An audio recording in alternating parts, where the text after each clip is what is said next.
কারোর সাথে নিয়ম করে 4 বেলা কথা বলে তবেই ভালো থাকা একটা খারাপ অভ্যাস। বুকের ভিতরের সমস্ত কথা তার কাছে পৌঁছে না দেওয়া অবধি ছটপট করা একটা খারাপ অভ্যাস।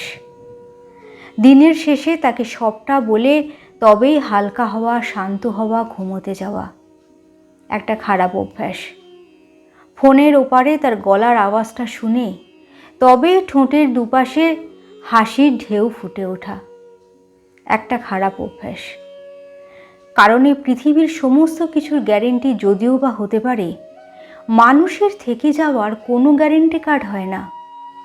কাল সে মানুষটা যদি হুট করে সরে যায় বিনা নোটিসে, তখন আপনার এই খারাপ অভ্যাস আপনাকে গলা টিপে মারতে আসবে।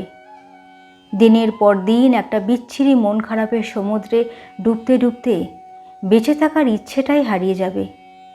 কষ্ট হবে, যন্ত্রণা হবে, ভাঙচুর হবে। সুখের বাক্সে এমন এক তালা পড়বে যার চাবিকাঠি আপনি কিছুতেই খুঁজে পাবেন না। ডিপেন্ডেন্ট হওয়া ভালো নয়, বুঝলেন? পরিমাপ জানা ভালো। কথা বলতে বলতে নিজের জন্য সুখ খোঁজা ভালো। কথা বলতে বলতে নিজের সুখের বাক্সের চাবিকাঠি অন্যের হাতে তুলে দেওয়া